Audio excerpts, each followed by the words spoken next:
90% bumi telah dikuasai alien. Monster bertentakel besar menyapu kota-kota, terutama di zona infeksi baru di Timur Tengah. Militer mengirim pasukan khusus untuk misi pemusnahan, termasuk Sersan Brother, prajurit tangguh yang menyamar begitu baik hingga pasukannya sendiri nyaris tak mengenalinya saat kembali ke camp. Fucking kill us.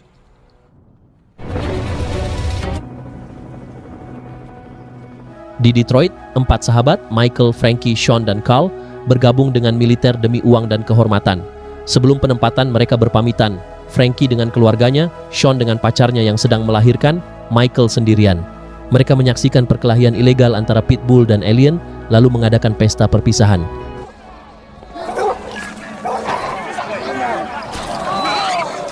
Sesampainya di Timur Tengah, mereka menyaksikan langsung ganasnya monster di padang pasir. Helikopter mereka nyaris diserang sebelum dukungan udara menghancurkan barisan alien.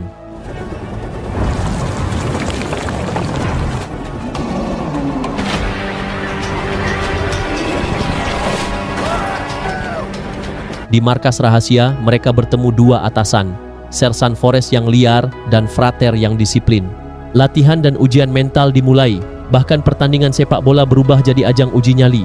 Forrest ingin prajurit yang tak gentar. Tak lama, mereka memulai patroli pertama mereka. Frater memperingatkan, monster bukan satu-satunya ancaman. Pemberontak manusia mengintai di balik bayang-bayang kota yang hancur. Setibanya di kota, Michael, Frankie, dan timnya merasakan kebencian dari warga sipil, konsekuensi dari pemboman dan jatuhnya korban tak bersalah. Meski tidak bersalah secara langsung, mereka menjadi wajah dari kehancuran. Kota itu indah namun hancur oleh perang dan serangan alien. Saat patroli, mereka melihat kelompok mencurigakan mengangkut kontainer. Frater curiga isinya bukan air, tapi bahan peledak pemberontak. Malam itu, tim dibagi untuk menyelidiki. Saat mendekat, mereka dihadapkan pada lelaki tua yang marah dan menyalahkan Amerika atas kematian warga sipil. Teriakannya menarik perhatian monster. Dalam kepanikan, Michael memukulnya dan baku tembak pun terjadi hingga pesawat tempur datang mengebom monster.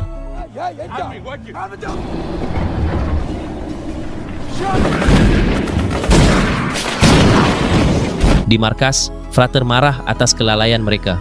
Ia menegaskan, meski lelaki tua itu bukan ancaman, situasi bisa saja berubah fatal. Frater sendiri mulai menunjukkan tekanan mental, mencoba menghubungi anaknya, namun istrinya menjauh. Beberapa bulan kemudian, 4 prajurit hilang di zona infeksi. Tim penyelamat, termasuk Michael, Frankie, Sean, dan Carl, dikirim menyusup ke sarang musuh. Dalam perjalanan, mereka diserang monster dan kendaraan mereka terkena ranjau. 2 tewas seketika. Mereka lalu dikepung pemberontak. Sean, yang berada di posisi tinggi, selamat dari serangan pertama, tapi menginjak ranjau saat mencoba turun, kehilangan kedua kakinya.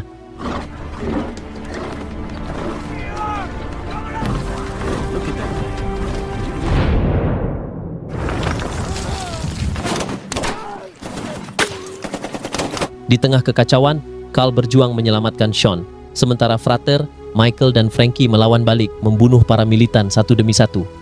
Carl berusaha menyelamatkan Sean yang sekarat, memberi obat dan torniket, tapi tak bisa menghentikan kematian temannya. Pemberontak menyerang habis-habisan, meledakkan SUV kedua, dan menewaskan 1 prajurit lagi. Tersisa 5 orang, mereka mundur ke bangunan terbengkalai, bertahan di bawah tekanan serangan. Frankie panik dan menembak secara membabi buta, namun Frater menenangkan dan memerintahkan penghematan amunisi. Kontak radio dilakukan, evakuasi 27 menit lagi. Frater meminta serangan udara dari drone untuk bertahan hidup. Sean tewas karena kehabisan darah. Tak punya waktu untuk berduka, tim harus mundur ke tempat aman 200 meter dari lokasi sebelum serangan bom dimulai. Michael, Frankie, dan Carl enggan meninggalkan jasad Sean, tapi Frater memaksa bertahan hidup adalah prioritas. Saat situasi mulai tenang, Carl ditembak mati oleh penembak jitu. Frankie tertembak parah menyusul. Terpojok dan kalah jumlah, Frater, Michael, dan Frankie terpaksa menyerah. Mereka ditangkap, disiksa, dan diikat di markas pemberontak.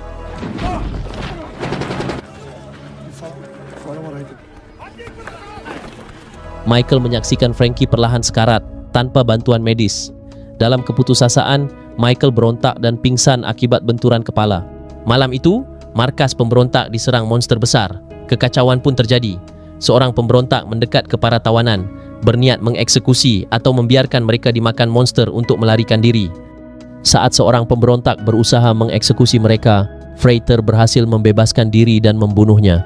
Ia membebaskan Michael, lalu pergi mengamankan area.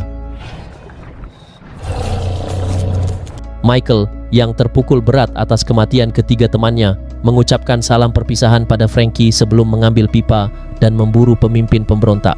Ia menemukannya di gudang senjata dan membalas dendam dengan brutal, lalu membawa senjata dan kabur. Sementara Frater mengeksekusi sisa musuh di gedung, mereka mencuri 2 sepeda motor dan melarikan diri. Di perjalanan, Michael mulai terpukul secara emosional. Sersan menenangkannya dan mengingatkan bahwa misi belum selesai, mereka masih harus menyelamatkan 4 prajurit yang hilang.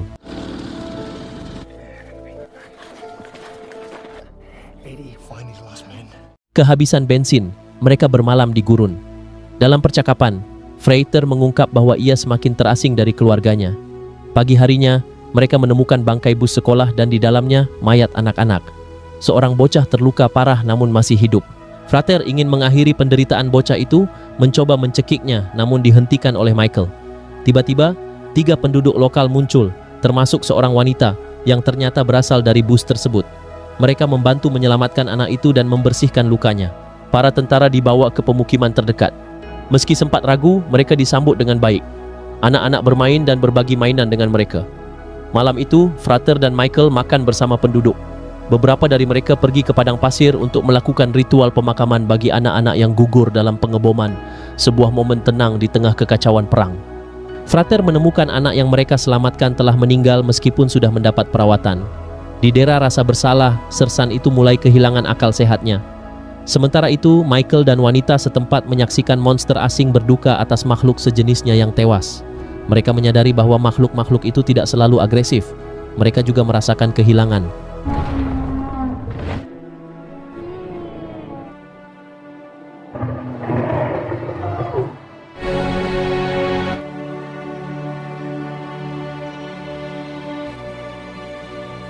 Keesokan harinya, Frater menyerang Michael, menegaskan bahwa misi penyelamatan harus dilanjutkan demi menghormati rekan-rekan mereka yang gugur. Setelah melihat kembali jasad anak yang mereka temukan, Michael setuju. Mereka melanjutkan ke desa tetangga. Di sana, mereka melihat seorang anak merawat monster jinak. Ini memperkuat keyakinan bahwa tidak semua makhluk asing berbahaya. Namun, desa itu rusak berat akibat perang. Mereka menemukan jasad 4 tentara yang telah mereka cari, dibungkus kain kafan. Frater terpukul, misi telah gagal. Dalam keputusasaan, Frater mengeksekusi penduduk lokal, mencari siapa yang bertanggung jawab atas kematian rekan-rekannya. Saat ia hendak membunuh lagi, Michael menembaknya dari belakang demi melindungi warga.